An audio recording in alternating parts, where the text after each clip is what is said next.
Ça fait longtemps que j'achète plus de livres que le BookTok me propose. Ça m'arrive un petit peu, ça m'arrive rarement, quand ils me font vraiment envie. Maintenant j'ai juste décidé de m'écouter et de voir quand je parle avec d'autres personnes, etc.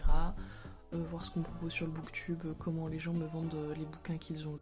Et maintenant là, j'arrête de me faire influencer. C'est fini parce qu'à chaque fois, je suis un peu déçue quand même. Là j'ai fait une vidéo qui disait genre les livres du BookTok que j'ai apprécié. Mais j'ai pas parlé de ceux que j'avais pas appréciés et en fait il y en a vraiment beaucoup. Et en fait c'est tout simplement pas ma came en fait. Juste ça correspond pas à mes envies, ça correspond pas à mes goûts, c'est comme ça.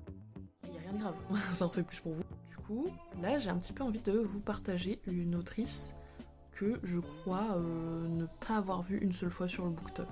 Alors après c'est peut-être moi avec ma For You page, hein. Peut-être que vous l'avez déjà vu. Mais là, j'ai lu plusieurs ouvrages de cette autrice que j'apprécie vraiment. Et là, je suis en train de lire une de ses duologies et c'est un coup de cœur, je crois bien. J'ai pas fini, donc est-ce que j'ai le droit de dire ça? J'ai décidé que oui. Mais en tout cas, je vais vous parler de Aurélie Wellenstein. Désolée si je le prononce très mal.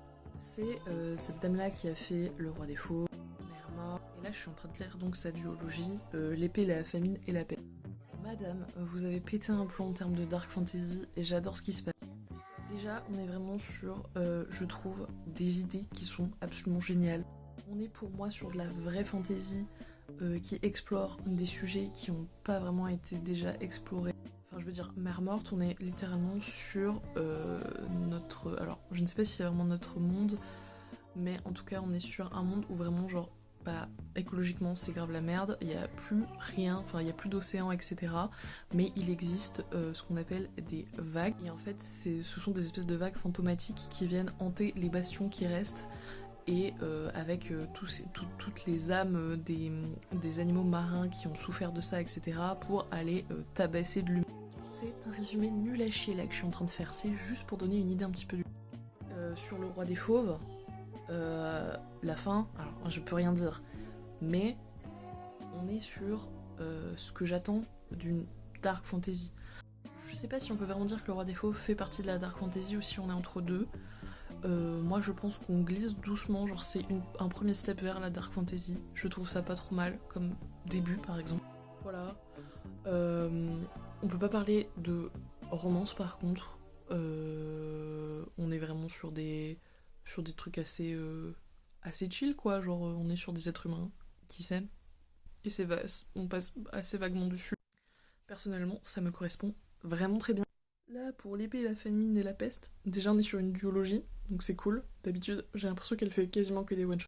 Ça se lit, mais tellement vite, tellement facile. Genre en ce moment, j'étais vraiment dans un gros blocage où là j'ai essayé de lire mais plein de trucs, j'ai commencé 12 000 pavés et tout, et je n'avance pas et ça me saoule. Bah voilà, là j'avance, je l'ai quasiment terminé le tome 1, je l'ai commencé il y a 3 jours, je crois, 3-4 jours. Et moi je suis une lectrice très lente, hein, faut se le dire. J'ai abandonné l'idée d'être une lectrice rapide un jour, j'arrête. Et on est vraiment sur, en gros, le royaume se fait décimer par des araignées. Alors par contre, ouais voilà, arachnophobe, ce n'est pas pour vous, mais on est sur vraiment genre des araignées en fait qui viennent tisser dans les âmes des gens et qui prennent un peu le contrôle des gens. Il y a un peu de lycanthropie, il y a un peu de... Enfin vraiment on est sur un truc très très magie, fantasy, enfin je peux pas en dire plus sinon j'ai peur de spoiler. On parle de 3 personnages qui vont finir par se rencontrer.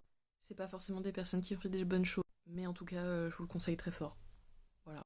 C'était une vidéo un petit peu longue, mais je kiffe toujours parler de bouquins, donc j'en profite un petit peu tant que j'ai la foi pour montrer mon visage.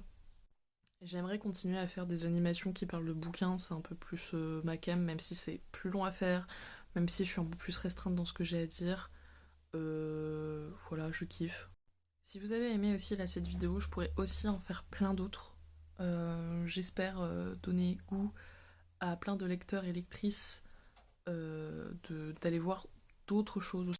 Genre, le BookTok est incroyable, hein, mais je pense que c'est aussi hyper intéressant de découvrir ses propres goûts en testant des choses, en passant par s'écouter soi-même.